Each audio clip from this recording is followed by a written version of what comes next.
बिस्मिल्लाहिर्रहमानिर्रहीम। अस्सलाम वालेकुम जी, मैं नजीबुल हसन बाजवा हूँ। नाज़रीन कराम, इस्लामाबाद से एक इंतहाई गैर मामूली खबर है। खबर यह है कि general Asim Munir, army chief of Pakistan, Imran Khan की बात मानने को तैयार हो गए हैं। ऑब्वियसली दोनों की तरफ से गुफ्तगू का आगाज होना या इस बात पे कन्विंस होना कि इमरान खान से बातचीत जरूरी है, ये बात मानने के मुतरादिफ है। पिछले लंबे अरसे से, जब से इमरान खान जेल में कैद हैं, ये पहला मौका है कि उनकी रिहाई, वो अपनी रिहाई के इतने करीब है, या जो अभी बातचीत का आगाज हुआ है वो बातचीत इतनी इफेक्टिव हो सकती है। ये पहला मौका है इस्लामाबाद के कुछ बाखबर सहाफियों के मुताबिक कि जिसे ट्रक की बत्ती के पीछे लगाना नहीं कहा जा सकता है। नाज़रीन कराम, ये पहला मौका है कि पाकिस्तान का जो पूरा पॉलिटिकल लैंडस्केप है, पूरा पाकिस्तान की पॉलिटिकल लैंडस्केप, वो अगले कुछ महीनों में तब्दील हो सकता है इफ थिंग्स गो वेल। क्या सूरत हाल है, ये सब कुछ क्या हो रहा है, इसके ऊपर तफसीलन बात करेंगे। और ये क्यों हो रहा है, इसकी रीजंस क्या है, ये जो कुछ हो रहा है वो क्या हो रहा है और ये क्यों हो रहा है, एकदम से कैसे हो रहा है, मौजूदा जो लोग हैं उन्होंने ऐसा क्या कर दिया, इसकी रीजंस क्या हैं। 5 रीजंस के ऊपर बात करेंगे। और इसके अलावा बात करेंगे नाज़रीन इकराम, इंडिया पाकिस्तान की मौजूदा सूरत हाल में, जहां पे पाकिस्तान को फतह पे फतह मिलती जा रही है। हर एक गुजरते दिन के साथ भारत एक नया ब्लंडर करता जा रहा है, नया भंड करता चला जा रहा है और पाकिस्तान को फतह पे फतह मिलती जा रही है। अच्छा जनाबे वाला, आज सुबह एक बहुत बड़ी खबर ने जो है ना वो सबकी अटेंशन ले ली। वो ये थी, अंसार अब्बासी साहब ने ये छापा और जंग अखबार की ये लीड स्टोरी बनी। जंग अखबार में अंसार अब्बासी साहब ये लिखते हैं कि शहबाज शरीफ साहब की ऑफर इमरान खान ने तस्लीम कर ली है, मुज़ाकरात की ऑफर। आपको पता है कि भारत के साथ हालिया कशीदगी के अंदर, पार्लियामेंट के अंदर एक दोबारा से शहबाज शरीफ साहब ने ऑफर की और अंसार अब्बासी साहब ने यह लिखा कि ये ऑफर जो बैरिस्टर गौहर साहब हैं वो लेकर इमरान खान के पास गए और ये तय पाया कि चकाचौंध, मीडिया की चकाचौंध से दूर ये मुज़ाकरात होंगे और इन मुज़ाकरात की भनक नहीं पड़ेगी और इमरान खान के पास हाथ इस्टेब्लिशमेंट का नुमाइंदा भी मुलाकात के लिए जेल में जाएगा या जेल में जाके मुलाकात कर सकता है। ये नाज़रीन कराम खबर थी। इस बात की तस्दीक बैरिस्टर गौहर साहब ने भी की। उन्होंने कहा जी हाँ जी, बातचीत जो है वो उसका आगाज हुआ है या बातचीत तो करनी ही चाहिए और उन्होंने बहरहाल डील की किसी भी बात से इनकार किया। ये बात दुरुस्त है नाज़रीन कराम, डील नहीं हो रही है, लेकिन ये बात दुरुस्त है कि अब ये शहबाज शरीफ बेचारे की क्या ही जरूरत है कि वो इमरान खान को कुछ ऑफर करे, या शहबाज शरीफ की क्या जरूरत है कि वो अपनी तरफ से कुछ ऑफर करे। ठीक है, तो ये बिल्कुल भी इस असल खबर यह है कि एस्टेब्लिशमेंट इमरान खान से बात कर रही है और इसको इस्लामाबाद के बाखबर साफी, जैसे कि हमारे दोस्त जुबैर अली खान साहब, पिछले लंबे अरसे से इमरान खान की रिहाई के हवाले से जितनी खबरें आई उन सबको उन्होंने डिबंक किया, लेकिन इस बार में वो दो मुख्तलिफ चीजें लिखते हैं। जरा सुनिए उनकी बात, आपको अंदाजा होगा कि ये जो कोशिश हो रही है, आगे चल के बात करते हैं कि ये क्यों कोशिश हो रही है, लेकिन ये जो कोशिश हो रही है ये एक्स्ट्रा ऑर्डिनरी है और एक्सेप्शनल है। एक्सेप्शनल हो रही है। वो किस वजह से? हमारे दोस्त जुबैर अली खान लिखते हैं, वो कहते हैं जी, the current developments suggest a significant opening for Imran Khan's potential release, arguably the strongest since his incarceration. If the trajectory continues over the 6 months, Pakistan's political landscape could shift notably.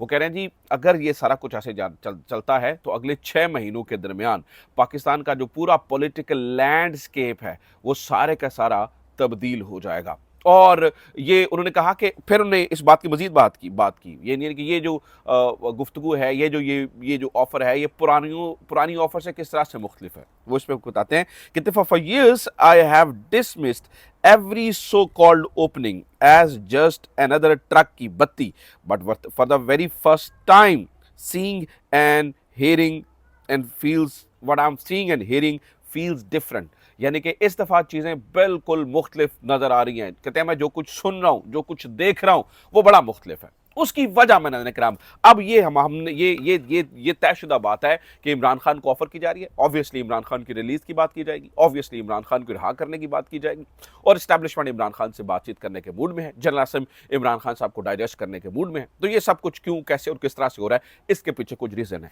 Number 1 reason नाज़रीन कराम, ये जो सबसे बड़ा किरदार अदा किया है वो हालिया होने वाली पाक भारत कशीदगी ने किया है।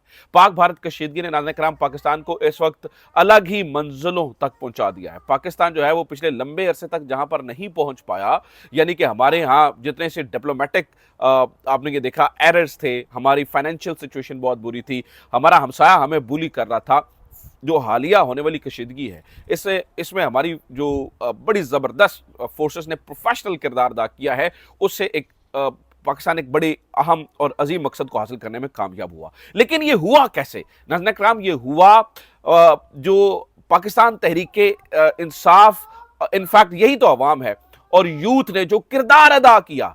इंडिया का पूरा प्लान था ब्लैकआउट करके, इंडिया का पूरा प्लान था कि किसी तरीके से अवाम और उसमें हो जाए एक अवाम और फौज में नफरत पैदा हो और उसका फायदा उठाया जा सके। लेकिन इस साजिश को, इस बहुत बड़ी साजिश को नाज़रीन इकराम, अगर ऐसा हो जाता तो पाकिस्तान की सॉवरेनिटी तो जाती ही जाती, पाकिस्तान की एस्टैब्लिशमेंट की ताकत भी चली जाती। लेकिन नाज़रीन इकराम, पाकिस्तान तहरीक इंसाफ खड़ी हुई, इमरान खान की वजह से खड़ी हुई। इमरान खान ने कल कहा, फिर उन्होंने कहा कि पाकिस्तान भी मेरा, फौज भी मेरी। गो कि हमें एतराज़ात हैं, बहुत एतराज़ात हैं, लेकिन जहां पे मुल्क की हिफाजत की बात आएगी वहां हम अपने सिपाहियों के पीछे, अपने फौज के पीछे खड़े हैं, किसी सूरत भी खड़े हैं। नाज़रीन इकराम, इस पाकिस्तान तहरीक इंसाफ के इस बिहेवियर ने ये शो किया कि ये कोई मुल्क दुश्मन जमात नहीं है, ये मुल्क से मोहब्बत करने वाली जमात है। इस बात का बहुत बड़ा असर पड़ा अंदर और एस्टैब्लिशमेंट की पॉलिसी के अंदर एक डेंट आया। इस पे ऑब्वियसली इमरान खान से बातचीत करना जरूरी थी, नंबर वन। नंबर टू, नाज़रीन इकराम, बाकी जो मौजूदा हुक्मरान हैं उनकी पुरइसरार किस्म की खामोशी, ये बात तय है नाज़रीन इकराम कि मौजूदा हुक्मरानों में से कोई भी नहीं बोला। यानी कि बताते हैं जी, कहते हैं जी नवाज शरीफ जंगी हुकूमत अमली नवाज शरीफ ने बनाई। जब ऑल पार्टीज कॉन्फ्रेंस हो रही थी तो हमारे दोस्त जुनेद सलीम ने ये बताया, उन्होंने कहा जी ये all parties conference Nawaz Sharif ने मना किया। उन्होंने कहा ये सारा कुछ मुझे बेइज्जत करने के लिए किया जा रहा है। यानी कि उन्होंने इस बारे में इस तरह से बात की। तो कहने का मतलब ये है, इस बात को समझिए कि पुरइसरार खामोशी, मोदी के ऊपर तनकीद ही नहीं की, किसी किस्म की नाज़रीन इकराम मोदी के ऊपर तनकीद नहीं की गई, मोदी का नाम तक नहीं लिया गया है। यानी कि वो पाकिस्तान के बारे में क्या कुछ कहते रहे मोदी साहब, और यहाँ पर यानी उनके जो पुराने दोस्त समझे जाते हैं, ना मोहतरमा मरियम नवाज साहिबा ने नाम लिया, ना नवाज शरीफ ने नाम लिया। इमरान खान का नाम लेकर तनकीद होती है, मोदी का नाम नाज़रीन इकराम इनके मुंह से नहीं लिया गया। तो इस बात को महसूस किया गया, इस बात को देखा गया कि आखिरकार किसके इंटरेस्ट कहाँ पर जो है वो अलाइंड है। मैं ये नहीं कह रहा हूँ कि अगले इनके बहुत मुखालिफ हो गए, दुश्मनदारियाँ हो गई, लेकिन इस चीज़ को महसूस किया गया और फिर ऑलरेडी ऑब्वियसली इस चीज़ का प्रेशर बना कि भाई एक कुछ लोग आपके साथ इस तरह से खड़े हैं। और वो किस तरह यानी पाकिस्तान के लिए खड़े हो गए, उन्होंने अपने ज़ाती इख्तलाफात को भुला दिया। अगर यूथ इस तरह से खड़ी नहीं होती, अगर यूथ मुकाबला नहीं करती इंडियन प्रोपेगेंडा का और दुनिया के सामने नई पिक्चर ना दिखाती, यानी कि मिसाल है वो ये कह रहे थे जनाब के कराची पे कब्जा हो गया है और यहाँ पर लोग गोलगप्पों की तस्वीरें शेयर कर रहे थे, भाई हम तो गोलगप्पे खाने आए हुए, ठीक है। तो ये मुकाबला हमारी पाक अफवाज के साथ पाक अवाम ने भी किया, यानी अवाम ने साथ खड़ी रही, इस बात को महसूस किया गया। दूसरा, नवाज शरीफ साहब और इनके ख़ानदान की पुरइसरार खामोशी को महसूस किया गया। तीसरा, नाज़रीन इकराम, इस वक्त ये तय हुआ, यानी ख़ास तौर पर बहुत बड़ा किरदार इमरान खान के बेटों ने रिसेंटली, यानी कि कल जो इंटरव्यू हुआ उनने भी किरदार अदा कर रहे हैं। यानी कि परसों जो इंटरव्यू, यानी कि जब से ये चीज़ें हो रही हैं, ठीक है, इमरान खान के बेटों का इंटरव्यू की वजह से भी इंटरनेशनली काफ़ी एक प्रेशर क्रिएट हुआ और इमरान खान के बेटों ने बड़ी जेन्युइन और ज़बरदस्त बातें की, ठीक है। और इसके अलावा नाज़रीन इकराम, इस बात का खतरा कि मोदी से जो लड़ाई है वो टली नहीं है, इस बात का खतरा नाज़रीन इकराम के किसी भी टाइम कुछ भी हो सकता है, इस बात का खतरा कि अभी वो चीज़ों को ऑनगोइंग, यानी कि इस दफ़ा कौम आपके साथ खड़ी हो गई, कौम ने आपके कंधे से कंधा मिलाया, क्योंकि हमें ये, यानी कि पूरी कौम को लगा कि यार इसको ज़रूरत है। लेकिन अगर वादों से मुकर जाया गया, अगर इमरान खान को रिलीज़ नहीं किया जाता, इमरान खान के ऊपर दोबारा वैसे ही सख्तियाँ की जाती हैं, तो नाज़रीन इकराम कल को जो होगा फिर क्या होगा, इस बात को भी महसूस किया गया। और आखिरी चीज़ नाज़रीन इकराम, इमरान खान ने जो ऐलान किया है कि आप तहरीक की तैयारी करें, इस्टेब्लिशमेंट के लिए ये पहला मौका है कि कौम उनके साथ ऐसे खड़ी हुई है। ये पहला मौका है, पिछले ख़ास तौर पर जनरल आसिम मुनीर साहब, उनको तकरीबन 3 साल मुकम्मल होने वाले हैं, ये पहला मौका उनके लिए भी है कि कौम बग़ैर किसी चीज़ के सारी उनकी तारीफ़ कर रही है, सारी तनकीदें भूल गई है। ये पहला मौका है कि वो अपने लिए और कौम के लिए, दोनों के लिए चीज़ें बेहतर कर सकते हैं। इनफैक्ट इमरान खान के लिए भी ये पहला मौका है कि सारे खुश पे राज़ी हो सकते हैं। जंगी माहौल में, जंगी सिचुएशन के अंदर नाज़रीन इकराम, चीज़ें इस तरह की हो जाना, सुलह सफाइयाँ हो जाना, एक दूसरे के अंदर जो यानी जो गिले शिकवे हैं वो दूर हो जाना, कौम इस बात को अंडरस्टैंड करेगी, डाइजेस्ट करेगी, सबके लिए फेस सेविंग का मौका है। एस्टैब्लिशमेंट के लिए फेस सेविंग का मौका है, पीटीआई के लिए फेस सेविंग का मौका है। सब बड़े आराम से हंसी खुशी रह सकते हैं, बट अगर इस मौके को ज़ाया कर दिया गया तो इस बात का एस्टैब्लिशमेंट को अंदाजा है। मुझे नहीं पता कि वो इसको ज़ाया करते हैं या नहीं करते हैं, मुझे नहीं पता कि वो क्या करते हैं, लेकिन ये अगर इस मौके को ज़ाया कर दिया गया तो इस बात का एस्टैब्लिशमेंट को अंदाजा है कि फिर लंबे अरसे तक शायद कोई मौका ना आए। और already the damage has been done, so this is the only point where they can turn the tables. तो चीज़ें इस तरह की हो सकती हैं। तो नाज़रीन कराम, पाकिस्तान में तो सब इस तरह की यानी कि अच्छा होने की तैयारी है। अल्लाह करे जैसे मैं कह रहा हूं ऐसा हो, अल्लाह करे कि इससे मुख्तलिफ ना हो, अल्लाह करे ये अगेन किसी ट्रक की बत्ती के पीछे ना लगे। ठीक, एक तरफ ये चल रहा है, दूसरी तरफ नाज़रीन कराम पाकिस्तान को बहैसियत स्टेट बहुत ही कामयाबियां मिल रही हैं, बहुत ज़्यादा कामयाबियां मिल रही हैं। मिसाल देता हूँ, नाज़रीन कराम इन्होंने सबसे पहले कहा जी हमने पाकिस्तान की जी न्यूक्लियर, इंडियन मीडिया ने रौला डाला जी पाकिस्तान की वो जी न्यूक्लियर साइट पर हमने मिसाइल मारे हैं, ये मारे हैं। पहले तो उनके बजाते खुद एयरफोर्स जो है वो वाले मुकर गए, और फिर उन्होंने कहा IAEA वालों ने भी ये कह दिया जी पाकिस्तान का कोई ऐसा नुकसान नहीं हुआ। नाज़रीन कराम अभी कुछ देर पहले मैं द डिप्लोमैट का एक आर्टिकल पढ़ रहा था। द डिप्लोमैट ने लिखा है, और मैं कहता हूँ उसने, वो कहते हैं पंजाबी में हमारे कहते हैं धूणा पढ़ देती हैं, डिप्लोमैट ने इंडिया की धूणा पढ़ देती हैं। वो ये क्या कह रहा है, वो मोदी साहब ने कहा जी हम न्यू नॉर्मल बनाना चाह रहे थे, न्यू नॉर्मल, ये न्यू नॉर्मल है, हम हमला करेंगे। डिप्लोमैट कहता है न्यू नॉर्मल ये है कि जब भी भारत कुछ करेगा भारत को फायर पावर के साथ जवाब दिया जाएगा, ये न्यू नॉर्मल स्टैब्लिश हुआ है। और द डिप्लोमैट लिख रहा है नाज़रीन कराम, इधर उधर की बात नहीं हो रही है, द डिप्लोमैट लिख रहा है, ठीक है। और ये सिचुएशन हो रही है। और तीसरी चीज़ नाज़रीन कराम, ये नहीं, मैं कहता हूँ कि पाकिस्तान को कामयाबियों पे कामयाबियाँ मिलती चली जा रही हैं, बहुत सारी चीज़ें पाकिस्तान के हक में जा रही हैं, अल्लाह ताला पाकिस्तान में मेहरबानी फरमा रहा है। बहुत सारी चीज़ें ऐसी हो रही हैं नाज़रीन कराम जिससे अंदाज़ा हो रहा है कि पाकिस्तान ने फेस सेविंग दी है इंडिया को, इंडिया को बहुत सारी जगहों पे फेस सेविंग दी है। जैसे मैं मिसाल देता हूँ, फेस सेविंग कहाँ कहाँ पे मिली है।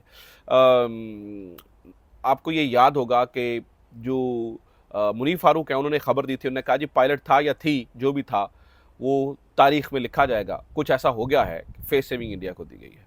आपको याद होगा, बाद में फिर DGSPR ने कहा हमारे पास कोई पायलट नहीं था। इसी तरह से नाज़रीन कराम BSF का एक जवान पाकिस्तान के पास था, इंडिया की बॉर्डर सिक्योरिटी फोर्स का एक जवान पाकिस्तान, PK सिंह मेरे ख्याल से उसका नाम था, PK सिंह पाकिस्तान के पास था, और पाकिस्तान का एक जवान इंडिया ने कहा हमारे पास है। अब नाज़रीन कराम बॉर्डर पे तबादला हुआ और पाकिस्तान को पाकिस्तान का जवान मिल गया, इंडिया को इंडिया का जवान मिल गया। BSF का जो जवान था नाज़रीन कराम, उसकी तस्वीरें तो सारे मीडिया ने चलाई, BSF के वो तस्वीरें सबके पास थी, लेकिन क्या किसी ने पाकिस्तानी उस रेंजर्स के जवान की तस्वीर देखी है? कोई तस्वीर ना मीडिया पे चली, ना कहीं चली, ना कोई बात हुई। इसके ऊपर भी इंटरनेशनल एनालिस्ट का ये मानना है कि शायद कोई ऐसा पाकिस्तानी रेंजर का जवान था ही नहीं उनके पास, शायद पाकिस्तान ने यहाँ पर भी भारत को फेस सेविंग दी है।